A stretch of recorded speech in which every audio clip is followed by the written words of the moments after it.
Hey, what's going on, ladies and gentlemen? This is your financial coach, Shannon Dada, author of the critically acclaimed book From Paychecks to Power, 5-star rated on Amazon. If you haven't read it, go check it out. You have to.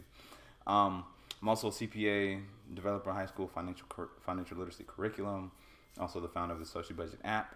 Guy who's doing a lot of work. But just recently, I did a presentation at a university. Posted the video on LinkedIn and social media, and it kind of went viral, right? And there was a lot of buzz and conflict too with the message that I said, because I said that, credit at the end of the day was not created to benefit the people. It was created to benefit the banks and the financial industry to help lend more people money at a faster rate. Now, if you haven't seen that full video, basically what I said is the credit score was designed to be able to process your information and your social security number to determine how quickly you're approved for a loan or not. Now, granted, there are more factors that go into that, determine if you're approved for the loan or not, but that was the point, right? Because now we have a situation where 76% of the nation is living check to check. And a lot of the rebuttal was, well, hey, listen, you need credit to do the things that you want to do. And to be quite frankly, you don't need credit. And I'm going to tell you that straight up. It is what it is. You don't necessarily need credit. Now, people who need credit are people who don't have money to do what it is that they're trying to do. So pretty much if you don't have the money, that's when you need credit. And so when you don't have the money, you shouldn't be buying it or spending it in the first place because you can't afford it, right? And again, in one of my recent presentations, the word afford by definition means to have enough money to pay for. So if you don't have enough money to pay for, then you should not be going to buy something that you need credit to approve, right? So think about that. Now we're talking about purchases here. I'm not talking about opening up a phone account. I'm not talking about renting. I'm not talking about car insurance, all these other things that do involve credit, but necessarily, you can get around them without credit. You're going to rent a place. Okay, you don't have credit. Well, you might have to put a deposit down.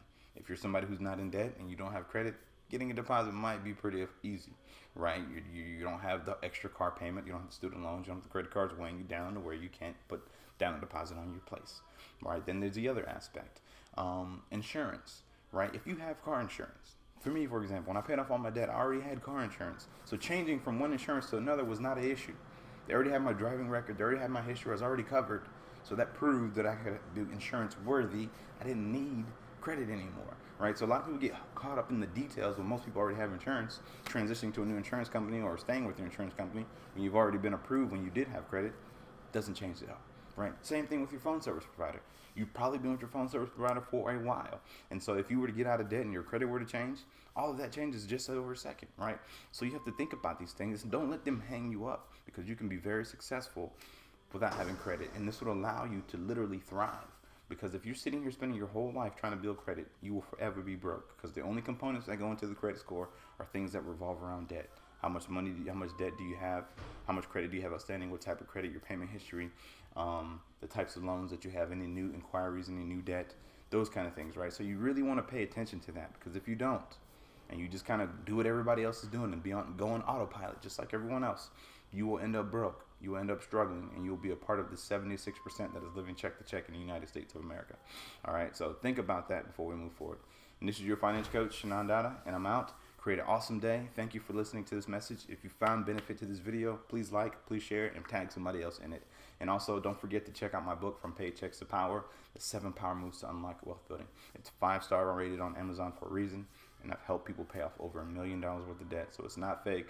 It's not phony. I'm not just promoting it. It works. And I'm out. Peace.